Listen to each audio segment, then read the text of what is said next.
Next topic है special theory of relativity. आपकी जो मैकेनिक्स का पेपर है, फर्स्ट पेपर मैकेनिक्स, उसकी सेकेंड यूनिट का फर्स्ट टॉपिक है आपका माइकलसन मॉर्ले एक्सपेरिमेंट। और ये पार्ट है स्पेशल थ्योरी ऑफ रिलेटिविटी का। तो स्पेशल थ्योरी ऑफ रिलेटिविटी को थोड़ा सा समझ लेते हैं और फिर माइकलसन मॉर्ले एक्सपेरिमेंट पर अपन आएंगे। आपको फर्स्ट यूनिट में ये बताया गया था कि हर एक फिज़िकल क्वांटिटी को मेज़र करने के लिए एक फ्रेम ऑफ रेफरेंस की आवश्यकता होती है। फ्रेम ऑफ रेफरेंस एक ऐसा रेफरेंस या रेफरेंस कहें या रेफरेंस पॉइंट होता है जिसके रिस्पेक्ट में हम हर एक मोशन को या उसकी पोजीशन को स्टडी कर सकते हैं। यानी कि वो एक तरह से एब्सोल्यूट होता है। फ्रेम ऑफ रेफरेंस एब्सोल्यूट होता है जिसके रिस्पेक्ट में हम मेज़रमेंट करते हैं। वास्तविकता में क्या होता है कि इस यूनिवर्स में ऐसा कोई फ्रेम ऑफ रेफरेंस नहीं है जो खुद में एब्सोल्यूट हो, या यूं कहे कि वह कभी भी स्थिर अवस्था में नहीं हो सकता। तो यूनिवर्स में जितने भी फ्रेम ऑफ रेफरेंस आप लेते हैं वो सारे के सारे किसी न किसी पॉइंट के रिस्पेक्ट में मूव कर रहे होते हैं। हम बात करें कि हम जिस कमरे में बैठे हैं वो कमरा क्या फ्रेम ऑफ रेफरेंस हो सकता है? क्या वो स्टेबल फ्रेम ऑफ रेफरेंस हो सकता है? तो आप वैसे तो आप कमरे में बैठे हैं तो आप लगेगा कि भाई कमरा रुका हुआ है, जबकि वास्तविकता में ये कमरा इस पृथ्वी पर है और पृथ्वी खुद जो है सूर्य की चारों तरफ गतिशील है। और सूर्य और ये हमारा जो पूरा प्लैनेटरी सिस्टम जो है, सोलर सिस्टम, ये खुद इस गैलेक्सी के अंदर जो है आपका मोशन कर रहा है। इसी प्रकार से कई सारी गैलेक्सियाँ मोशन करती है। तो कुल मिला के बात यह है कि हर एक फ्रेम ऑफ रेफरेंस अपने आप में गतिशील अवस्था में रहता है। तो फिर एक एब्सोल्यूट फ्रेम ऑफ रेफरेंस की कल्पना ही की जा सकती है, वास्तविकता में ऐसा नहीं हो सकता। ठीक है। तो फ्रेम ऑफ रेफरेंस के साथ में जो एक सिद्धांत काम करता है वो है लाइट का सिद्धांत। लाइट किसी भी फ्रेम ऑफ रेफरेंस के रिस्पेक्ट में लाइट की वेलोसिटी, जो कि अब हम जानते हैं आज की डेट में जो मॉडर्न फिज़िक्स ये कहती है कि लाइट जो है वो किसी भी फ्रेम ऑफ रेफरेंस के रिस्पेक्ट में अगर आप मेज़र करेंगे तो उसकी वेलोसिटी हमेशा कांस्टेंट ही मिलेगी, कोई चेंज आपको नहीं मिलेगा। तो लाइट की जब भी बात करेंगे तो लाइट के करस्पॉन्डिंग हमेशा हमें एक नई प्रकार की फ़िज़िक्स पढ़नी होती है जिसको आप रिलेटिविटी कहते हैं, स्पेशल थ्योरी ऑफ रिलेटिविटी, जो कि आइंस्टीन ने दी थी। और स्पेशल थ्योरी ऑफ रिलेटिविटी का जो मेन उद्देश्य है वो ये कि कोई भी बॉडी, कोई भी पार्टिकल, कोई भी पॉइंट ऑब्जेक्ट जो कि लाइट की वेलोसिटी के डिग्री का हो, तो हम उस केस में हमारी जो फिज़िक्स लगती है, जो नॉर्मल फिज़िक्स जिसको कि जनरल थ्योरी ऑफ रिलेटिविटी के केस में हम देखते थे, यूनिट फर्स्ट में हमने देखी थी जनरल थ्योरी ऑफ रिलेटिविटी, जिसमें न्यूटन्स के लॉ लगते हैं, गैलीलियन ट्रांसफॉर्मेशन आपने पढ़े थे। ये सारे के सारे जनरल थ्योरी ऑफ रिलेटिविटी का पार्ट है और वो सारे के सारे लाइट की वेलोसिटी में अप्लाई नहीं होते हैं। तो हम ये कह सकते हैं कि जब भी कोई पार्टिकल बॉडी अगर लाइट की वेलोसिटी की डिग्री से मूव कर रहा है, फॉर सपोज कि लाइट की वेलोसिटी है 3 लाख किलोमीटर पर सेकेंड, ठीक है। अगर कोई वस्तु मान लो 2 लाख किलोमीटर प्रति सेकेंड की स्पीड से चल रही है ना, 3 × 10⁸ मीटर पर सेकेंड लाइट की वेलोसिटी, और कोई 2 × 10⁸ मीटर पर सेकेंड की स्पीड से चल रहा है, तो वहाँ पर क्या न्यूटन के नियम काम करते हैं? नहीं करते हैं। क्या वहाँ गैलीलियन ट्रांसफॉर्मेशन की इक्वेशन वैलिड होगी? नहीं होगी। क्या वहाँ पर आप जो एक क्लासिकल मैकेनिक्स के नियम लगा सकते हैं? नहीं लगा सकते।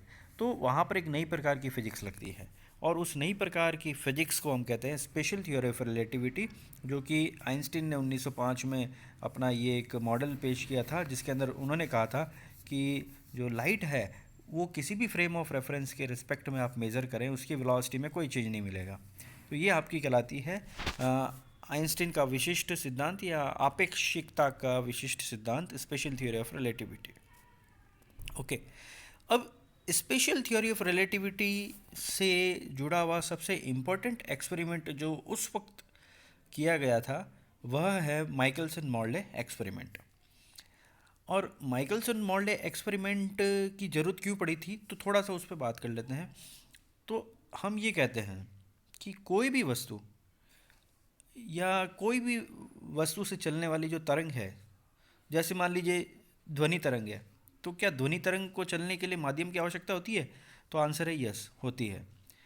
अगर पानी के ऊपर कोई तरंग चल रही है तो उसको भी मीडियम की आवश्यकता होती है, यानी पानी की आवश्यकता होती है, वो उस पर चलती है। यानी कि ये माना जाने लगा था उस वक्त, क्लासिकल जो थ्योरी कहती थी उस वक्त, वो ये कहती थी कि कोई भी प्रकार की तरंग, चाहे वो ध्वनि तरंग हो, चाहे वो आपकी दूसरी प्रकार की तरंग है, कोई भी मटेरियल वेव है, इन सबको माध्यम की आवश्यकता होती है। तो लाइट भी एक वेव है। तो उस वक्त ये माना जाता था कि लाइट को भी एक माध्यम की आवश्यकता पड़ती है। और वो माध्यम उस वक्त जो माना गया था, हाइपोथेटिकल जो माध्यम था, वह था ईथर माध्यम। तो एक ईथर माध्यम की उस वक्त एक परिकल्पना की गई थी कि कोई भी प्रकार की लाइट है, चाहे वह आपकी मोनोक्रोमेटिक हो या वह किसी भी प्रकार की आपकी मल्टी कलर की लाइट हो या कोई भी प्रकार का इलेक्ट्रोमैग्नेटिक वेव हो, उनको चलने के लिए माध्यम की आवश्यकता होती है। और उस काल्पनिक माध्यम का नाम ईथर दिया गया था। तो माइकलसन मॉडल एक्सपेरिमेंट के द्वारा बाद में यह प्रूफ किया गया कि ईथर नाम का कोई माध्यम नहीं होता है। ओके। तो माध्यम जो आज की डेट में हम जानते हैं कि लाइट को चलने के लिए माध्यम की आवश्यकता नहीं होती है। लाइट जो है वह निर्वात में भी गति कर सकती है। तो ये माइकलसन मॉर्ले एक्सपेरिमेंट था जिसने कि ये बताया कि ऐसा कुछ नहीं है कि ईथर नाम का कोई माध्यम होता है और उसको चलने के लिए लाइट को चलने के लिए उस माध्यम की आवश्यकता होती है। तो माइकलसन मॉडल एक्सपेरिमेंट किया था, उसको थोड़ा सा पढ़ते हैं। वैसे आपने माइकलसन एक्सपेरिमेंट पढ़ा होगा। माइकलसन एक्सपेरिमेंट में आपने देखा होगा कि दो मिरर होते हैं जो एक दूसरे के 90 डिग्री पर होते हैं, और एक लाइट सोर्स होता है जहाँ से लाइट आती है, और एक प्लेट के थ्रू वो लाइट को बाइफरकेट करता है। दो मिरर से टकरा के जब वो लाइट टेलीस्कोप में जाती है तो वहाँ फ्रिंजेस बनती है। तो ये एक छोटा सेटअप है जिसको कि माइकलसन एक्सपेरिमेंट कहते हैं। माइकलसन मॉर्ले एक्सपेरिमेंट जो था वो माइकलसन और मॉर्ले, ये दो अलग अलग साइंटिस्ट हैं जिन्होंने मिलकर एक एक्सपेरिमेंट किया था बड़े लेवल पर। तो माइकलसन मॉर्ले एक बड़ा एक्सपेरिमेंट था जिसके अंदर जो मिरर की डिस्टेंस रखी गई थी वो लगभग 11 मीटर की थी, यानी कि ज़्यादा डिस्टेंस, यानी एक सेटअप भी इसका काफ़ी बड़ा था जो कि मरकरी यानी पारे के ऊपर तैर रहा था। तो कुल मिला के इस एक्सपेरिमेंट से हमने जो है इसके जो रिज़ल्ट्स हैं उससे हमने जो रिज़ल्ट निकाले हैं वो ये है कि लाइट जो है वो किसी भी फ्रेम ऑफ रेफरेंस पर निर्भर नहीं करती है और ईथर नाम का कोई माध्यम नहीं होता है। तो आप इस वीडियो को पॉज करना और ये जो थ्योरी मैंने बताई है वो यहाँ सारी आपको मिल जाएगी, आप इसको पढ़ लेना। हम इस एक्सपेरिमेंट को थोड़ा सा अब देखते हैं कि ये एक्सपेरिमेंट क्या था और किस प्रकार से ये एक्सपेरिमेंट परफॉर्म किया गया, क्या रिजल्ट रहे। तो 1887 में, जैसा कि लिख रखा है, माइकलसन मॉर्ले ने एक बहुत ही सेंसिटिव इंस्ट्रूमेंट की सहायता से इस एक्सपेरिमेंट को परफॉर्म किया था। ये सेंसिटिव इंस्ट्रूमेंट इसलिए था क्योंकि इस इंस्ट्रूमेंट की सहायता से हम 0.01 की फ्रिंज डिफरेंस को भी मेजर कर सकते हैं। वो क्या होता है वो आगे आएगा। कहने का मतलब ये बहुत सेंसिटिव इंस्ट्रूमेंट था जिसकी सहायता से हमें जो है ये पता चला कि ईथर नाम का कोई माध्यम नहीं होता है। तो जो माइकलसन मॉर्ले का जो उपकरण है, जो सेटअप है, वो आपके सामने यहाँ दिख रहा है। तो इस सेटअप के अंदर बिल्कुल वही उपकरण है जैसा कि माइकलसन एक्सपेरिमेंट में होता है, लेकिन ये बड़े लेवल का है। ये पूरा सेटअप जो है एक बड़े से पात्र में होता है जो कि पारे के ऊपर तैरता है ना। तो ग्रेविटी इसको प्रभावित नहीं करती है और साथ में इसको रोटेट किया जा सकता है ईजीली, क्योंकि पारा लिक्विड फॉर्म में होता है और इसके ऊपर जब आप इसको रोटेट करेंगे तो इसके सेटअप में कोई ज़्यादा चेंजेस, इवन कुछ चेंजेस नहीं आएंगे। तो आपको लाइट सोर्स दे रखा है, यहाँ से जो लाइट चलेगी वो लाइट यहाँ से चलने के बाद में यहाँ जो प्लेट आपको दे रखी है, ये वाली प्लेट, ये है आपकी प्लेट पी। यहाँ से लाइट जब चलेगी तो दो हिस्सों में वो टूटेगी। एक हिस्सा तो आपका यहाँ से चल के इस डायरेक्शन में जाएगा और एक हिस्सा जाएगा आपके ऊपर की तरफ। अब आप यहाँ देखिए कि यहाँ हमने मिरर लगा रखा है, ये मिरर, और यहाँ भी मिरर लगा रखा है। दोनों में फ़र्क क्या है, M2 मिरर जो है वो फिक्स्ड है, M2 मिरर जो है वो आपका फिक्स्ड पोजीशन पे रहता है, जबकि M1 जो है आपका वह मूवेबल होता है। उसके पीछे स्क्रू होते हैं जिसकी सहायता से आप इसको आगे पीछे मूव करा सकते हैं। तो आपकी जो प्लेट P है, इस प्लेट P को आप देखें, इस प्लेट P को देखने पर ये एक तो इसका जो पीछे वाला जो पोर्शन है, प्लेट P का जो पीछे वाला पोर्शन जो डार्क शेड में आपको दिख रहा है, ये क्या है, ये पॉलिश किया हुआ है ताकि लाइट जो है वो रिफ्लेक्ट हो सके, ठीक है। और यहाँ से देखने पर आप ये देखेंगे कि जो लाइट आ रही है, एक पोर्शन जो ऊपर जा रहा है वो तो दो बार रिफ्लेक्ट होकर जा रहा है, यानी एक बार उसमें एंटर करेगा फिर वापस निकल के ऊपर जा रहा है, जबकि जो नीचे वाली जो लाइट है वो सीधी निकल के टकरा के वापस आ रही है दोनों मिरर, यानी M2 मिरर से जो लाइट आ रही है वो किसी एक पॉइंट से निकल के वापस उसी पॉइंट पर आ रही है, जबकि M1 मिरर पर जो लाइट जा रही है वो इस कांच की प्लेट के अंदर जाएगी फिर वापस निकल के बाहर आएगी। तो एक तरह से दोनों लाइट के बीच में पाथ डिफरेंस क्रिएट हो जाता है। तो इस पाथ डिफरेंस को ओवरकम करने के लिए हम क्या करते हैं, एक और प्लेट P प्राइम, जो जिस P प्राइम से यहाँ आपको दिख रहा होगा, वो एक और प्लेट लगा सकते हैं जिसको आप कंपनसेटिंग प्लेट कहते हैं, जो कि पाथ डिफरेंस जो एक्स्ट्रा λ/2 का क्रिएट हो रहा था उस λ/2 का जो पाथ डिफरेंस है उसको ये कंपनसेट करेगी ताकि ओवरऑल जो पाथ डिफरेंस हो जाए वो हो जाए ज़ीरो। और जब ये दोनों लाइट रेज जो M2 और M1 से चल के आ रही है वो जब टेलीस्कोप में जाएगी, जो रे नंबर 1 और 2 है टेलीस्कोप में जाएगी, तो आपको यहाँ पर फ्रिंजेस दिखेगी। तो ये आपका सेटअप है। ओके, आगे चलते हैं।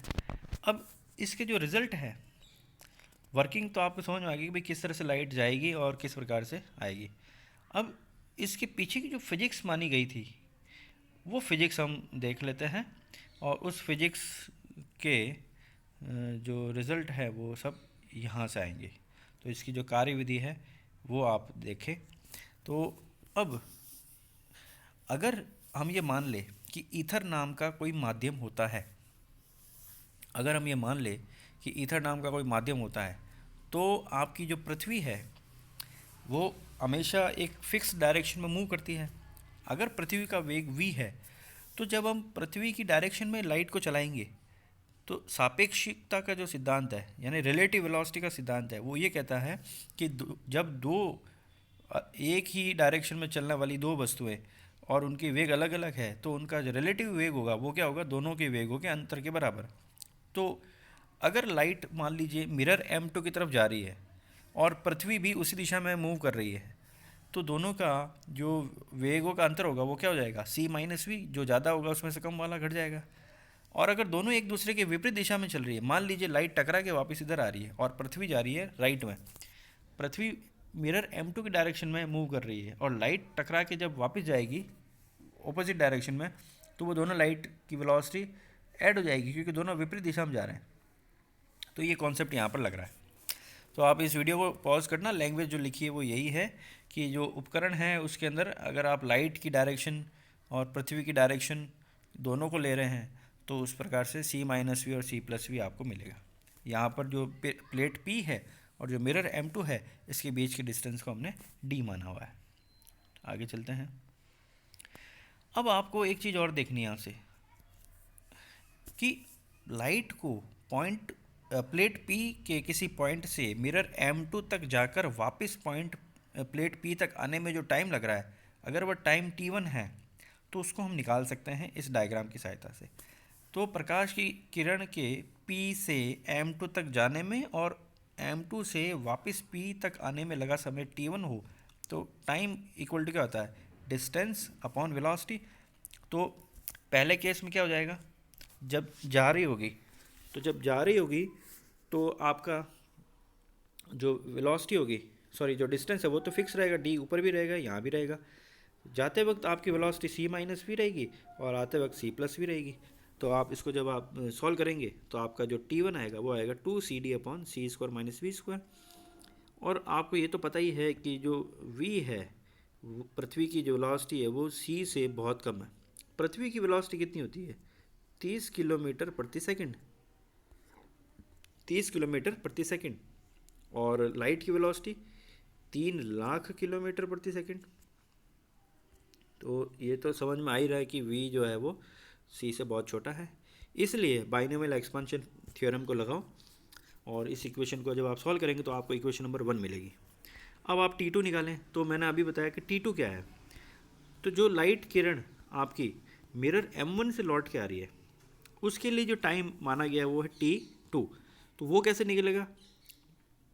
अब यहाँ पर थोड़ा सा समझने की ज़रूरत है, क्योंकि अब आप ये डायग्राम देखें, ये वाला 2.3। इस डायग्राम को देखने से आपको एक चीज़ समझ में आ रही है।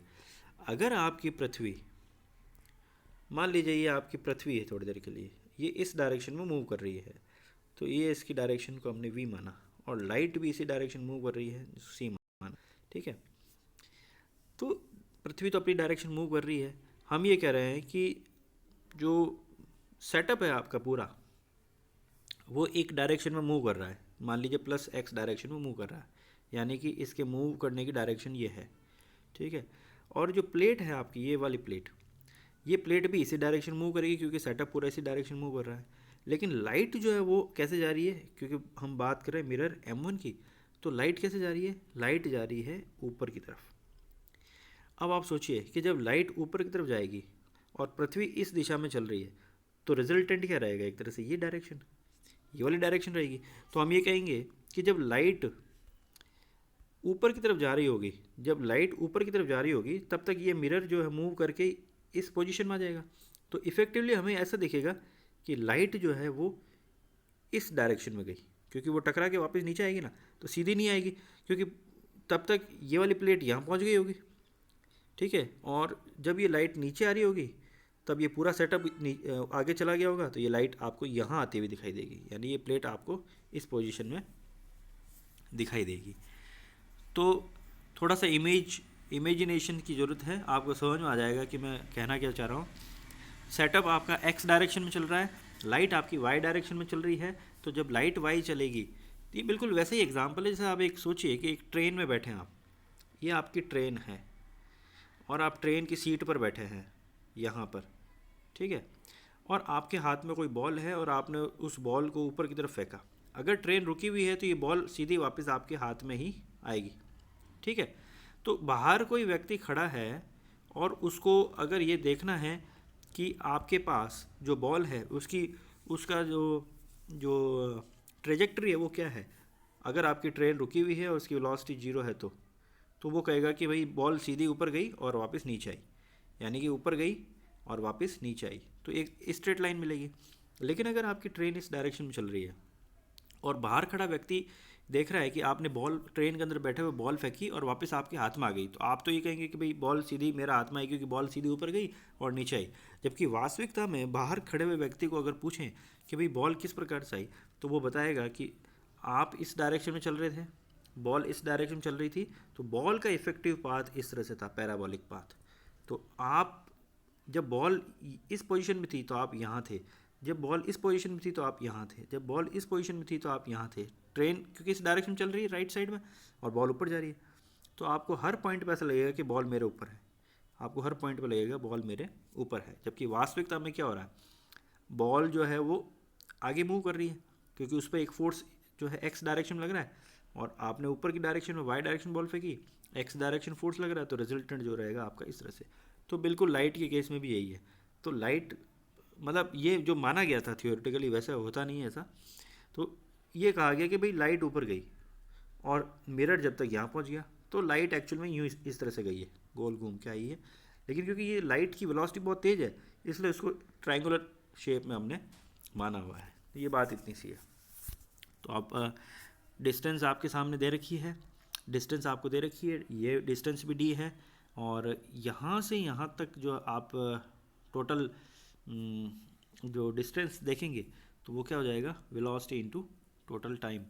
टोटल टाइम को भी देखो अलग अलग माना हुआ है कि टी 1 से 2 पर जाने पर क्या आएगा और 2 से वापस 1 पर आने पर क्या रहेगा। तो ये चीज़ है। तो इसको आप पीछे वाली स्लाइड में वापस देखें तो जो लैंग्वेज है उसको आप पढ़ेंगे तो आपको समझ कि पृथ्वी की गति के लंबवत दिशा में जाने वाली प्रकाश किरण अर्थात परावर्तित प्रकाश किरण का वेग उपकरण के सापेक्ष c ही रहेगा। यदि P से M तक जाने में लगा समय t21 हो तो इस समय t21 में दर्पण M1 से M1 प्राइम स्थिति पर M1 M1 प्राइम यानी v इंटू t21 दूरी से विस्थापित हो जाएगा, जो कि आपको मैंने डायग्राम अभी दिखाया।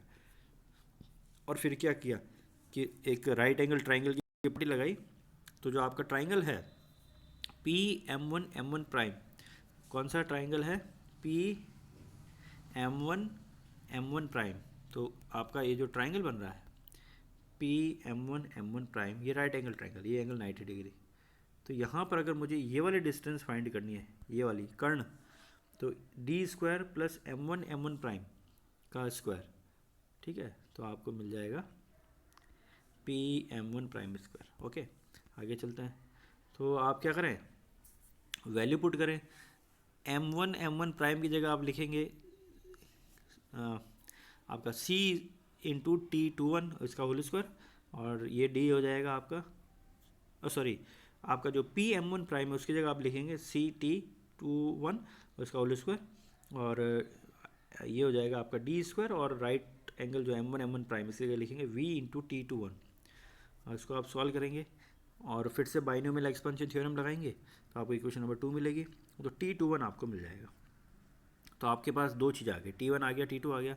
अब आप क्या करें, तो सॉरी T21 आ गया, और इसी प्रकार से T22 भी निकाल लेंगे, बिल्कुल वैसे ही।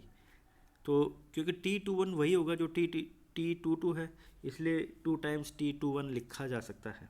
तो आपको जो इक्वेशन T2 मिलेगी, इक्वेशन नंबर 3, तो वो आपको मिल जाएगी इस फॉर्म में 2D/c इंटू 1 प्लस v²/2c²। आगे चलें। अब आप क्या करें, हमें पाथ डिफरेंस निकालना है तो हम टाइम डिफरेंस निकालें, डेल्टा टी निकालो, T1 माइनस T2, तो दोनों का अंतर निकालेंगे तो आपको जो इक्वेशन मिलेगी वो आपको मिल जाएगी dv²/c³ की फॉर्म में। अगर टाइम इंटरवल पता है तो आप पाथ डिफरेंस निकाल सकते हैं। तो delta x equal to C into delta T हो जाएगा, दोनों किरणों के बीच में पथांतर हो जाएगा, पथांतर आपने निकाल लिया dv²/c²। अब आप क्या करें, इस सेटअप को घुमा लें 90 डिग्री से, जो सेटअप आपके पास था उसको 90 डिग्री से घुमा के, 90 डिग्री घुमाने से क्या होगा, पृथ्वी की दिशा में जो चल रहे थे वह दिशा अब हमारी 90 डिग्री से घूम गई है, तो अब हमारा पथांतर जो है विपरीत दिशा में प्राप्त होगा। तो कुल पथांतर कितना हो जाएगा, 2Δx यानी 2dv²/c²।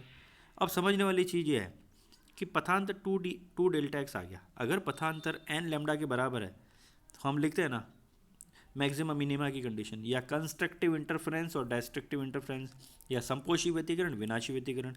तो 2Δx यानी पाथ डिफरेंस जब n लैम्डा के बराबर होता है तो आपका ये संपोषी व्यतिकरण की शर्त है। तो इससे फ्रिंजों की संख्या क्या आएगी, n equal to 2Δx/λ। Delta X का मान रखो तो n आएगा 2dv²/c² into lambda, equation number 6। अब आप क्या करें, इसके अंदर वैल्यू पुट करें। d की वैल्यू है आपकी, d क्या है, d जो है वो डिस्टेंस है प्लेट की मिरर से 11 मीटर। पृथ्वी का वेग है 30 किलोमीटर प्रति सेकंड, तो 3 × 10⁴, और प्रकाश के वेग लिख दिया 3 × 10⁸ मीटर पर सेकंड। और जो लाइट हम यूज़ ले रहे हैं वो है आपकी मोनोक्रोमेटिक लाइट, जिसकी वेवलेंथ है 6000 एंगस्ट्रॉम। अब आप क्या करें, इन सब की वैल्यू जब पुट करेंगे तो आपको n जो मिलेगा, यानी फ्रिंजों की संख्या वो मिलेगी 0.37। अब आप देखिए, उपकरण को 90 डिग्री से घुमाने पर विस्थापित फ्रिंजों की संख्या 0.37 आनी चाहिए प्रैक्टिकली, क्योंकि हमने ये सब कुछ जो किया थियोरेटिकली किया है कि भाई ऐसा करेंगे तो ऐसा होगा, ऐसा करेंगे तो ऐसा होगा, जबकि वास्तविकता में 0.37 नहीं आता। तो क्या आता है रिजल्ट, वास्तविकता में जो रिजल्ट आता है वो आता है n इक्वल टू 0। और प्रैक्टिकली थियोरेटिकली अगर हम माने ये सब थ्योरी कि पृथ्वी का वेग v है और लाइट की वेलोसिटी c है, और अगर पृथ्वी और लाइट की वेलोसिटी में रिलेटिव वेलोसिटी अगर आप निकाल रहे c माइनस v और c+v, तो उस केस में आपका फ्रिंज अंतराल जो आ रहा है वो है 0.37। जबकि प्रैक्टिकली इसी एक्सपेरिमेंट के द्वारा ये देखा गया कि आप सेटअप को 90 डिग्री घुमाओ या 180 डिग्री घुमाओ या 270 डिग्री घुमाओ या 360 डिग्री वापस घुमा लो, n की वैल्यू 0 ही रहेगी, कोई चेंजेस नहीं मिलेंगे। जबकि ये इंस्ट्रूमेंट इतना सेंसिटिव है कि इससे आप 0.01 फ्रिंज डिफरेंस का भी मेजरमेंट कर सकते हैं। तो 0.37 तो बहुत ज़्यादा है, तो हम ये कह सकते हैं कि प्रैक्टिकली n इक्वल टू 0 आना चाहिए, जो कि आ रहा है, और थियोरेटिकली 0.37 आना चाहिए। तो थियोरेटिकली जो रिजल्ट आ रहा है वो हमारा प्रैक्टिकल रिजल्ट से मैच नहीं खा रहा, तो ये नेगेटिव रिजल्ट है। तो इसको बताने के लिए हम ये कहेंगे कि n आपका 0 आना चाहिए क्योंकि प्रैक्टिकल रिजल्ट है। तो थ्योरी में कुछ गड़बड़ है, तो थ्योरी में गड़बड़ क्या है, n की वैल्यू 0.37 कहाँ से आई। तो अब अपन उल्टा चलते हैं, तो 0.37 कहाँ से आई, तो n की वैल्यू का फॉर्मूला कहाँ है, देखो इक्वेशन नंबर 6 में। तो उसमें आपको क्या दिख रहा है, इक्वेशन नंबर 6 कहाँ से आई, n equal to 2 delta X upon lambda. अगर डेल्टा एक्स 0 हो जाए तो n की वैल्यू 0 हो जाएगी, प्रैक्टिकल रिजल्ट से मैच करेगी।